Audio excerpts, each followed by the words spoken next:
For so many reasons. I just do not know how people did not know that I had autism with my ADHD. Like, the ADHD was so obvious, but so was the autism. And I think I've just been spending so much of my like life, especially my life after high school, so adult life, like trying to be this adult, trying to be this person who has it together. And I don't think I'm unique in that sense, but I've been trying so hard to act like what I have going on isn't a fucking disability. It is disabling. And it's like, I try so hard to fix and change and fix and change and heal and do all the things.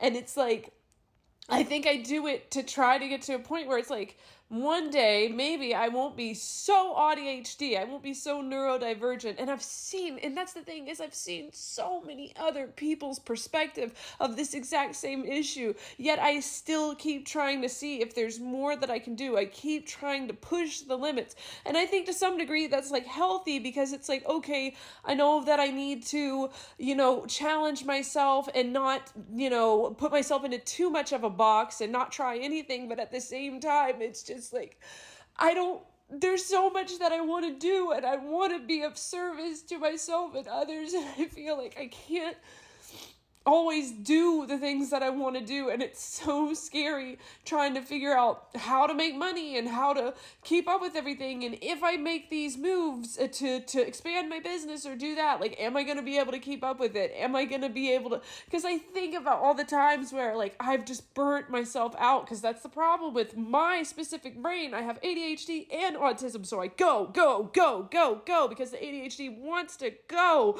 but then I burn out, and the whole time that I'm going, my autism is yelling, stop, you are going to burn out, we need a plan. And ADHD is like, no.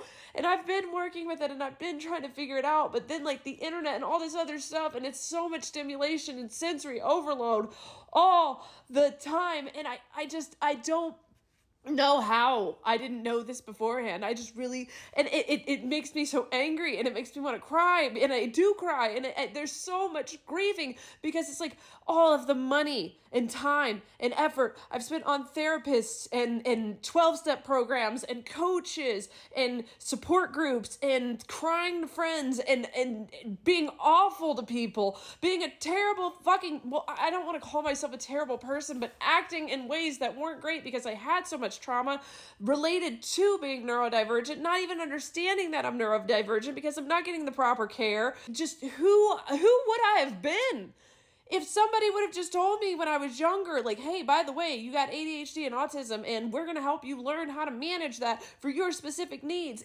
Just how fucking different my life would be.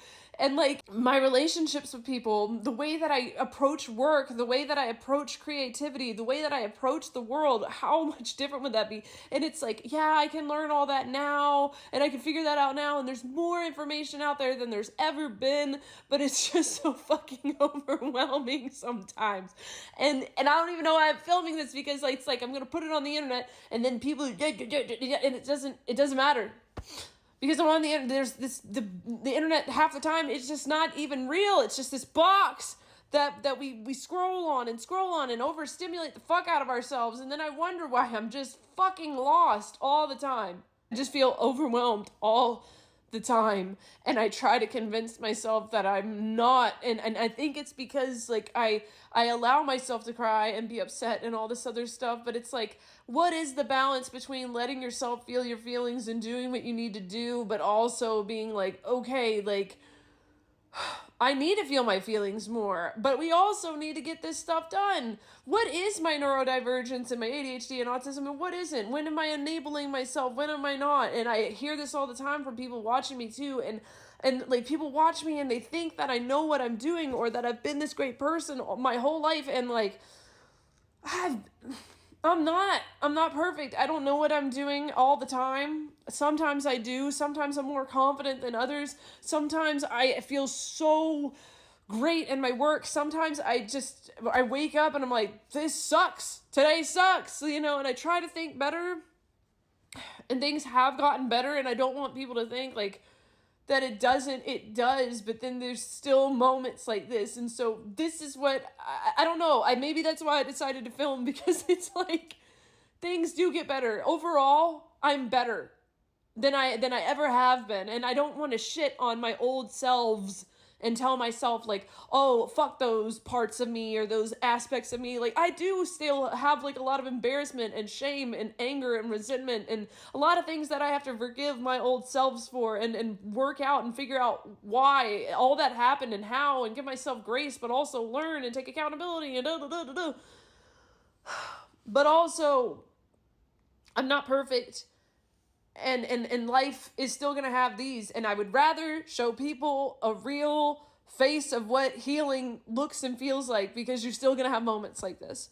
I wish I could tell you. No, I don't wish that I couldn't tell you that it was any different, because that's just not fucking realistic. I used to keep thinking, oh, well, one day I'll be happy. One day I'll figure it out. One day. No, the fuck you won't. You won't. Like, it's just, and that doesn't have to be a bad thing. Like, I was asking myself this question the other day. I was like, am I always going to have this fucking brain that's always just, even if I do regulate my nervous system, even if I do somatics? And it's like, yeah, the difference is that I can deal with it. Sometimes I do get annoyed of my own shit. And after this, I'm probably just going to take a bath and I'm going to fucking cry. And then I'm going to journal a little bit and I'm going to go to bed. I'm not going to do the fucking bullshit that I used to do where I blow up on somebody and make it somebody else's problem, or do drugs or this or that, or binge eat or whatever the fuck. I'm not going to ruin my fucking life. I'm just going to have a fucking hissy fit because I'm fucking upset that it's like this sometimes. And that's okay. I don't have to be like, holy fuck me. I'm a terrible fucking person. My life is fucking over.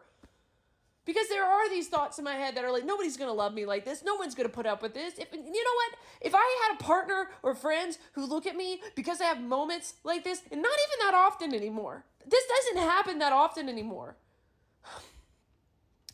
And they made me fucking feel bad about this. I tell them to eat all of the dicks in the world, because you know what? If you can't let me be a human and have my moments, disability or not, like, I get it. I get it. People can only hold as much space as they hold for themselves. So maybe saying eat all the dicks is a mean thing to say. And I'm not perfect. But I would rather be honest about what it looks like, what it feels like, all these moments where you have a breakdown. And it does get better. Maybe this is what progress looks like. I'm the poster child. Side note, I found this shirt at Goodwill for $3. It says Crocodile Punch. So that's something going well in my life. So yeah, I don't even know if I'm going to post this. I was just freaking out because I've been on the internet too much, scrolling, over sensory, overstimulated. Everything just feels so heightened and too much. And you know what? It's moments like this where you acknowledge it, validate it. Have your moment, have your freak out, have your meltdown. Try to do it as manageable as possible. If that is, I'm not hurting anybody. I'm raising my voice a little bit, but I'm not screaming at anybody. I'm just gonna take a fucking bath. And there's also that part of me that's like, oh, that's what we're gonna do. We're gonna take a fucking bath. But I don't even really want to do anything bad. So maybe that's also progress too. Like, I don't even want to fuck up my life. Am I like annoyed that this is what I got to do? I got to put myself in the bath and then like go journal and go to bed? Yeah, sure. We'll figure it out in all due time. I need more play. I need to be off my fucking phone more. I need to regulate my nervous system. And I need to give myself some more grace. And remember that I'm a fucking human. I have these moments too. So I'm going to be as honest as I can be with my videos. Yeah. I'm human too. Normalize being a human. Yeah, anyway. So if you ever feel like this, know that other people feel like it too. I still have a job. I still do things for myself. I'm figuring it all out. Sometimes I don't feel like I'm able to be an adult, but we keep pushing through and figuring it out. So anyway, yeah, my name's Sarah. I'm your favorite self-experimenting coach or companion. And I help get people reacquainted with who they most authentically are. You're an amazing person. You deserve the world, and you can be an adult too, figuring it out as well. All right, have a good day.